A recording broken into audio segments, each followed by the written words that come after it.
नमस्कार। आज हम बात करेंगे इड़ा, पिंगला, सुषुम्ना नाम की 3 नाड़ियों के बारे में। आपको मालूम ही है कि हमारे सूक्ष्म शरीर में जो 7 चक्र स्थित हैं, उसमें सबसे जो पहला चक्र है जिसको हम मूलाधार चक्र बोलते हैं, उसी चक्र से इन 3 नाड़ियों का उद्गम होता है। और जो ईड़ा नाम की जो नाड़ी है वो हमारे मूलाधार के बाएं भाग से, और जो पिंगला नाड़ी है वो मूलाधार के दाहिने भाग से, और जो सुषुम्ना नाड़ी है वो बिल्कुल मध्य से, बिल्कुल सेंटर से नीचे से शुरू होकर ऊपर के चक्रों की ओर जाती है। और इसी सुषुम्ना नाड़ी के भीतर ही सभी चक्रों की स्थिति है।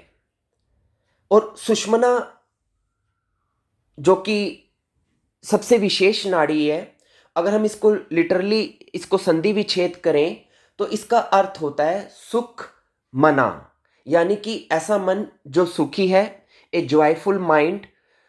एक सुखी मन को या जॉयफुल माइंड को हम सुषुम्ना नाड़ी बोलते हैं। अब आपको पता कैसे चलेगा कि ये किस प्रकार की नाड़ियां हैं, इसको हम कैसे पता लगाएं? तो इसके लिए आपको समझना होगा कि जो हमारे नाक है और इसके जो 2 छिद्र हैं, दायां छिद्र और बायां छिद्र, राइट नॉस्ट्रेल और लेफ्ट नॉस्ट्रेल, यहाँ से जो हमारी श्वास अंदर जाती है, अगर हमारी राइट नॉस्ट्रिल से श्वास अंदर जाए तो उसको हम बोलेंगे कि हमारी पिंगला नाड़ी चल रही है। लेकिन अगर हमारे लेफ्ट नॉस्ट्रिल से अगर श्वास अंदर आ जा रही हो तो हम बोलेंगे कि हमारी ईड़ा नाड़ी एक्टिव है या हमारी ईड़ा नाड़ी चल रही है। लेकिन जब हमारी दोनों श्वासें एक साथ चल रही हो तो उसको हम बोलेंगे कि हमारी सुषुम्ना नाड़ी एक्टिव है। जनरली आप चेक करें, आप देखेंगे कि अधिकतर हमारी एक तरफ की नाक बंद रहती है और दूसरी तरफ की नाक चल रही होती है। या कई बार ऐसा होता है कि एक तरफ की नाक चल रही होती है और दूसरी तरफ की नाक आधी अधूरी चल रही होती है। तो जिस समय जौन सा नाक का छिद्र एक्टिव हो, जिस समय जौन सी भी नॉस्ट्रिल एक्टिव होती है, यानी कि जिस तरफ से श्वास आ जा रही होती है, हम उस तरफ की नाक को बोलते हैं कि ये वाला जो नाड़ी है वो एक्टिव है। उदाहरण के लिए अगर लेफ्ट नॉस्ट्रेल में सांस आ जा रही है तो हम कहेंगे ईड़ा नाड़ी एक्टिव है। अगर राइट नॉस्ट्रिल में श्वास आ जा रही हो तो हम कहेंगे पिंगला नाड़ी एक्टिव है। या अगर दोनों श्वासें एक साथ चल रही हो तो हम कहेंगे सुषुम्ना नाड़ी हमारी एक्टिव है। जनरली क्या होता है कि हर 1 घंटे में हमारी श्वास चेंज होती रहती है।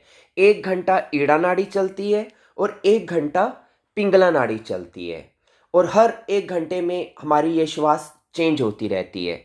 लेकिन जब एक नाड़ी से दूसरी नाड़ी चेंज होती है, यानी कि जैसे अभी ईड़ा चल रही है, तो जब पिंगला चलना शुरू होगी तो पिंगला चलने से पहले कुछ मिनट के लिए, 2 3 4 मिनट के लिए सुषुम्ना नाड़ी चलती है, यानी कि वो बहुत कम समय के लिए चलती है। 1 घंटा ईड़ा चलेगी, फिर उसके बाद 2-4 मिनट के लिए सुषुम्ना नाड़ी चलेगी, फिर उसके बाद 1 घंटा पिंगला नाड़ी चलेगी, फिर 2-4 मिनट के लिए सुषुम्ना नाड़ी चलेगी, और फिर 1 घंटे के लिए। इस प्रकार लगातार ये क्रम हमारा सुबह से रात तक हर वक्त लगातार चलता रहता है। अब हमें ये समझना होगा कि कुछ लोग ऐसे होते हैं जिनमें ईड़ा नाड़ी ज़्यादा डोमिनेंट होती है, प्रिडोमिनेंट होती है, और कुछ लोग ऐसे होते हैं जिसमें पिंगला नाड़ी ज़्यादा डोमिनेट होती है। तो जिस व्यक्ति के अंदर जौन सी नाड़ी ज़्यादा स्ट्रांगली चलती होगी, उस व्यक्ति के ऊपर उस नाड़ी का प्रभाव ज़्यादा रहता है। उदाहरण के लिए, अगर आपकी ईड़ा नाड़ी ज़्यादा स्ट्रांग है या अगर वो ओवर हो जाए, इम्बैलेंस हो जाए, तो वो प्रभाव और भी ज़्यादा आपके ऊपर बढ़ जाएंगे। उदाहरण के लिए, अगर आपकी ईड़ा नाड़ी ज़्यादा स्ट्रांग रहती है पूरे दिन में, और 1 घंटे से भी ज़्यादा टाइम वो इवन इम्बैलेंस होके चलने लग जाती है, तो क्या होगा, जो ईड़ा नाड़ी की जो प्रकृति है वो एक्चुअली ठंडी नाड़ी है। इसको हम चंद्र नाड़ी भी बोलते हैं। तो अगर आप ईड़ा प्रभावी व्यक्ति हैं, आपके अंदर ईड़ा नाड़ी के प्रभाव ज़्यादा हैं, आप इससे ज़्यादा इफ़ेक्टिव हैं, ये ज़्यादा आप में स्ट्रांगली चलती है, तो क्या होगा, इसके ठंडे स्वभाव के कारण आप अंतर्मुखी स्वभाव के व्यक्ति रहेंगे।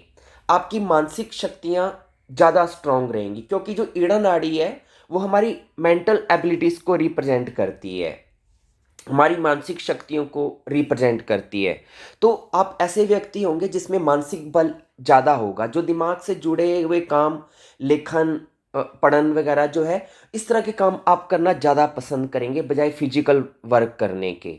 और आप भावनात्मक होंगे, और आप, क्योंकि ईड़ा नाड़ी एक ठंडी नाड़ी है और ये हमें शांत करती है, तो ऐसे व्यक्ति विश्राम पसंद होते हैं। और इस प्रकार के व्यक्ति स्त्रैण प्रकृति के होते हैं, फेमिन नेचर के होते हैं, थोड़ा इनका स्वभाव शांत होता है, और ये स्थिर और गंभीर प्रकृति के होते हैं, लेकिन विवेकवान होते हैं। और लेकिन अगर ये नाड़ी जुड़ से ज़्यादा भी एक्टिव हो जाए, तो ऐसे व्यक्ति उदासी और डिप्रेशन के भी शिकार हो जाते हैं, क्योंकि ये ठंडी नाड़ी है तो उनको कफ से रिलेटेड रोग ज़्यादा होते हैं। तो इस प्रकार अगर आप में ईड़ा नाड़ी का अगर प्रभाव ज़्यादा है, तो आप में ये गुण ज़्यादा रहेंगे। लेकिन अगर इसके विपरीत आप में अगर पिंगला नाड़ी ज़्यादा एक्टिवेट हो, जो सूर्य की नाड़ी है, जो गर्म नाड़ी है, तो क्या होगा, फिर आप बहिर्मुखी प्रकृति के व्यक्ति होंगे। आप सोशल ज़्यादा होंगे, लेकिन थोड़ा अहंकारी भी होंगे। और पुरुषैन, यानी कि आप में मस्कुलर पावर ज़्यादा होगी। आप काफ़ी शौर्यवान, चेहरे पे तेज लिए हुए, क्रियाशील, उत्साही, बलवान, चंचल प्रकृति के व्यक्ति होंगे। यानी कि आपको शांत नहीं बैठाया जा सकता, आप हमेशा एक्टिव रहना पसंद करेंगे।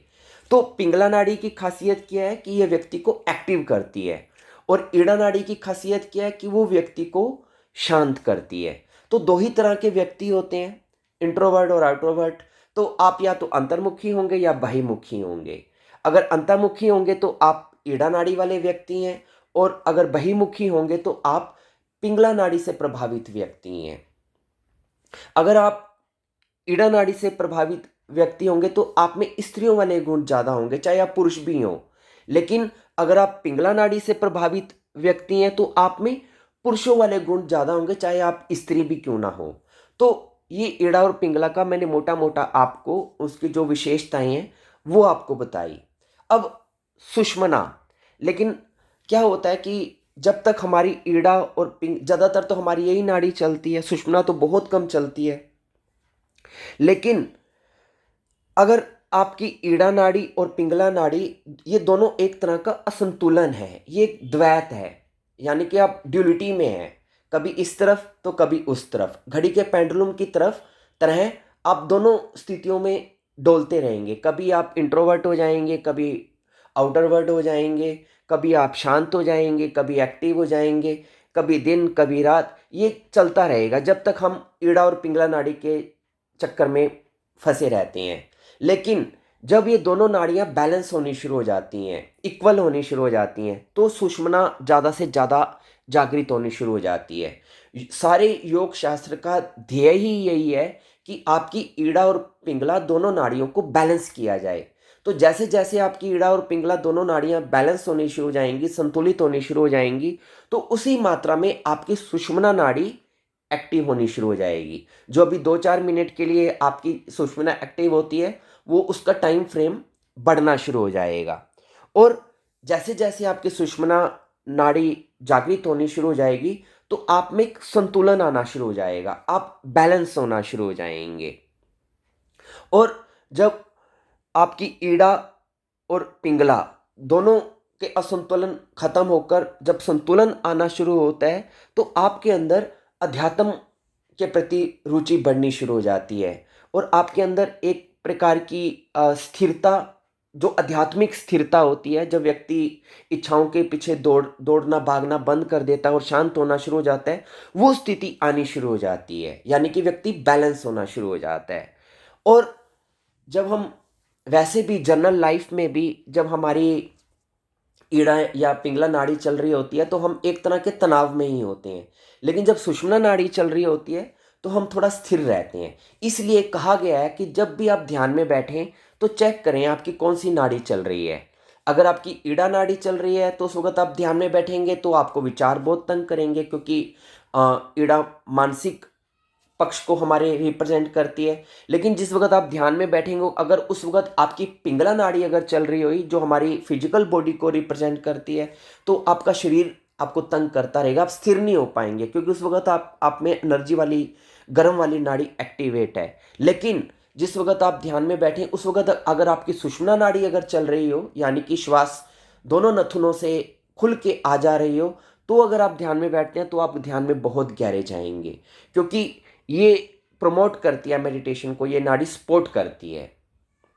तो ये मैंने आपको ईड़ा, पिंगला, सुषुम्ना इन तीनों की जो विशेषताएं आपको बताई। एक चीज़ मैं और बताना चाहता हूँ कि जनरली लाइफ में अगर आपको कभी भी कोई ऐसे काम करने हैं जिसमें आपको उत्तेजना की ज़रूरत है, आवेश की और जोश की और साहस की और ताकत की ज़रूरत है, तो कोई विशेष कार्य तभी करें जब आपकी सूर्य नाड़ी चल रही हो। वो आप चेक कर सकते हैं अपना देख कर कि इस वक्त कौन सी नाड़ी चल रही है। तो जब भी आपको कोई एक्टिव फिजिकल वर्कआउट करना है तो उस वक्त करें जब आपकी सूर्य नाड़ी चल रही हो। और लेकिन अगर आपको कोई मानसिक कार्य करना है, कोई भावनात्मक या शांति और स्थिरता का कार्य करना है, तो वो उस वक्त करें जब आपकी चंद्र नाड़ी चल रही हो। ऐसा करने से क्या होगा, ऐसा करने से आपको उस कार्य में सफलता मिलेगी, क्योंकि आपको फिर इंटरनल भी आपको हेल्प मिलेगी वैसा कार्य करने में, उसको सपोर्ट करने में। और अब आपके अंदर ये भी प्रश्न उठ सकता है कि हम अपनी नाड़ियों को चेंज कैसे करें। उदाहरण के लिए आपको कोई मानसिक कार्य करना है, आपको कोई लेख लिखना है जिसमें आपको मानसिक शक्ति की जरूरत है, तो वो आप उस समय करें जब आपकी चंद्र नाड़ी चल रही हो। लेकिन आप देखेंगे आपकी तो सूर्य नाड़ी चल रही है, तो उसको चेंज कैसे करें, तो वो मैं अब आपको बताता हूँ। लेकिन उससे पहले मैं आपको एक चीज़ और बताता हूँ। उदाहरण के लिए मान लीजिए कि आपको घर बैठे बैठे अचानक आपको पता चलता है कि आपका ब्लड प्रेशर हाई हो गया है। और ब्लड प्रेशर हाई क्यों होता है? जब हमारे शरीर के अंदर गर्मी ज़रूरत से ज़्यादा बढ़ जाती है, पित्त ज़्यादा बढ़ जाता है, तो उस गर्मी के बढ़ने से हमारा ब्लड प्रेशर हाई होने लग जाता है। और ब्लड प्रेशर हाई होने से गर्मी के कारण होता है, तो गर्मी बढ़ती क्यों है? क्योंकि उस वक्त आपकी जो सूर्य नाड़ी यानी कि जो पिंगला नाड़ी है वो ओवर एक्टिव हो रही है, वो कुपित हो गई है आपकी सूर्य नाड़ी, इस वजह से आपका ब्लड प्रेशर हाई जा रहा है। तो आपको क्या करना है, आपको अपोजिट करना है, आपको अपनी चंद्र नाड़ी को चलाना है। तो जब आप चंद्र नाड़ी को चलाएंगे तो क्या होगा, आपके शरीर के अंदर ठंडक बढ़ जाएगी, क्योंकि चंद्र नाड़ी ठंडी नाड़ी है। तो जब आपके शरीर के अंदर ठंडक बढ़ेगी तो वो जो गर्मी बढ़ी हुई थी वो बैलेंस हो जाएगी और आपका ब्लड प्रेशर उसी वक्त नॉर्मल आ जाएगा।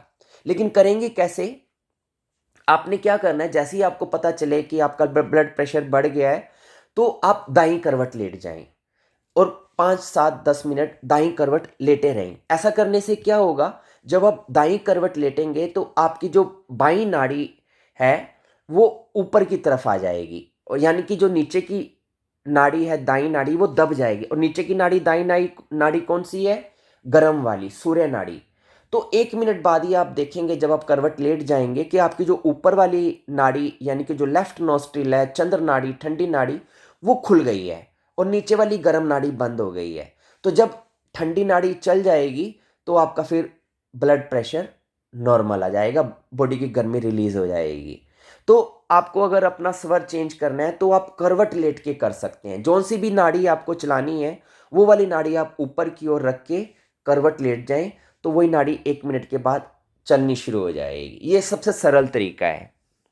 या एक तरीका ये भी है कि जौन सी नाक बंद है आप उस उससे अपोजिट यानी कि जो नाक खुली हुई है उस तरफ की नाक आप बंद कर लें, और बंद वाली जो नाक है जिसको आप खोलना चाह रहे हैं उस तरफ से लंबी गहरी सांस भरें और छोड़ें, भरें और छोड़ें। तो कुछ सेकंड के बाद इस प्रकार से भी आप अपनी अपनी सांस को खोल सकते हैं। खैर, ये तो मैंने आपको जर्नल लाइफ टर्म की सारी चीज़ें बताई, ईड़ा, पिंगला, सुषुम्ना किस प्रकार हमारे जर्नल लाइफ को इफ़ेक्ट करती है और कैसे आप इसको मैनिपुलेट करके अपने हिसाब से एडजस्ट करके भी इससे अपना लाभ ले सकते हैं और क्या इसकी साइंस है। अब हम बात करते हैं ध्यान की।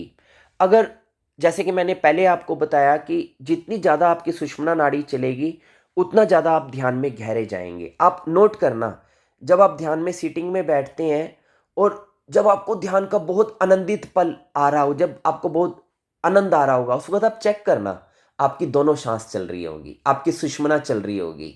या आप ये देखना, जब आपके हृदय के अंदर बड़ा आनंद हो, आपको कोई बड़ी अच्छी खबर मिली है, आपकी नौकरी लग गई है सरकारी, या आपको कोई लॉटरी लग गई है, या पता नहीं कोई भी, अगर मान लो जब आपको खुशखबरी मिले, तो आप देखना आपकी दोनों श्वास उस वक़्त चल पाएँगी। यानी कि जब भी हम अनंत के शरण में होते हैं, जब हम ब्लिसफुल मोमेंट में होते हैं, उस वक़्त हमारी दोनों साँस चलेगी। हमारी सुषुम्ना उस वक़्त चलती है, क्योंकि सुषुम्ना और ब्लिस, आनंद, ये दोनों इंटरकनेक्टेड है। अगर सुषुम्ना नाड़ी चलेगी तो आपको आनंद आएगा, या अगर आपको आनंद आ रहा होगा किसी बात पे, तो आपकी सुषुम्ना चल जाएगी।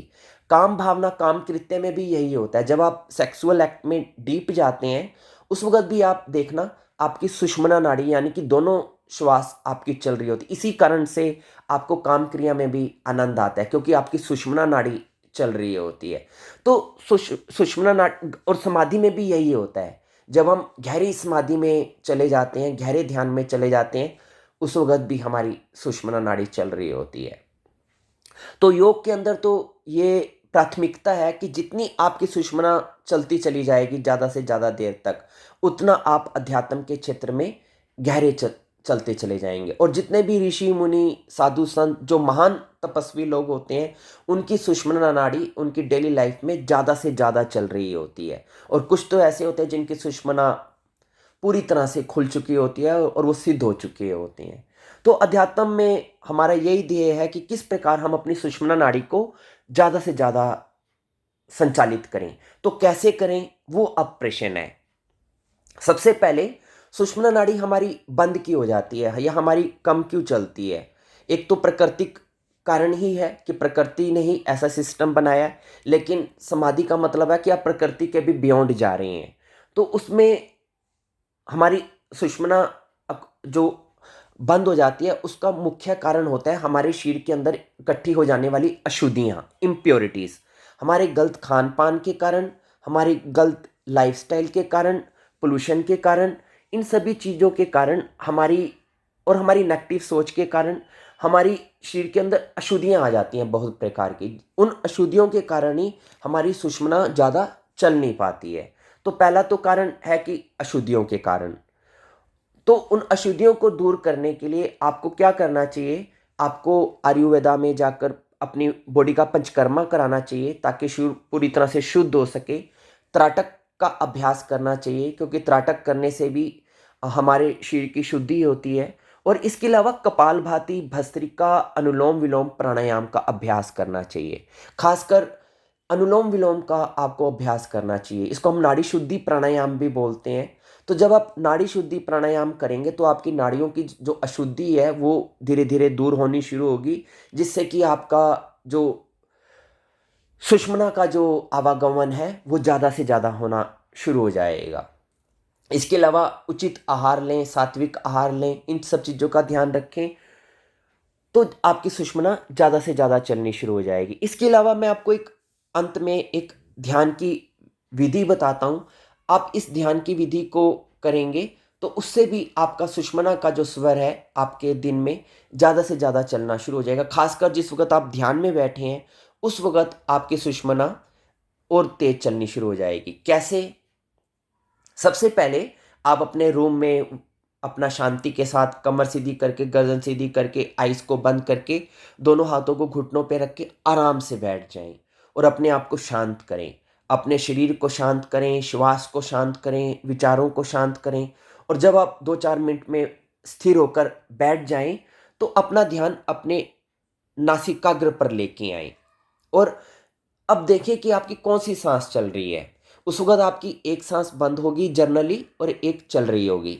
तो सबसे पहले जो आपकी श्वास चल रही है, आप अपना ध्यान उस पे टिकाएँ और 2-3 मिनट तक अपने उस नाक के छिद्र को, श्वास को अंदर आता-जाता देखते रहें। महसूस करते रहें कि साँस अंदर गई, बाहर आई, अंदर गई, बाहर आई। 2-3 मिनट जब आप इस प्रकार अपना ध्यान उस पे जमा लेंगे, जो श्वास आपकी खुली हुई है, जो नाक का छिद्र आपका खुला हुआ है, तो फिर उसके बाद आप अपना ध्यान शिफ्ट करें दूसरी तरफ, यानी कि जो नाक का छिद्र बंद है। अब आप अपनी अटेंशन को, अपने ध्यान को नाक के उस छिद्र पे लगाएं जहां पर श्वास बंद है। तो 2-3 मिनट जब आप उस तरफ ध्यान लगा के रखेंगे और ये भावना करेंगे कि इधर से भी श्वास चलनी शुरू हो गई है, तो मात्र आपके देखने से ही, आपके अटेंशन देने से ही उस तरफ से भी श्वास चलनी शुरू हो जाएगी और जो नाक का छिद्र जो आपका बंद था, जो ब्लॉक था, वो भी खुल जाएगा और नाक के दोनों छिद्रों से आपकी श्वास आनी जानी शुरू हो जाएगी, यानी कि सुषुम्ना शुरू हो जाएगी।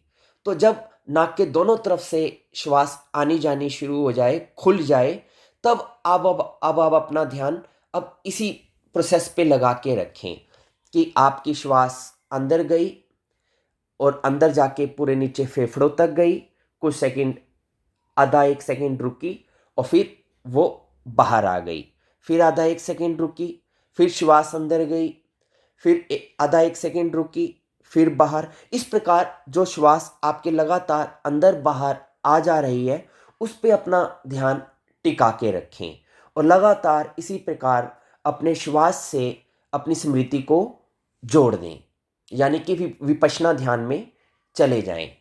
तो बहुत ही आसान विधि है। बेसिकली मैंने आपको सुषुम्ना को जागृत करने के लिए इस ध्यान विधि को बताया है।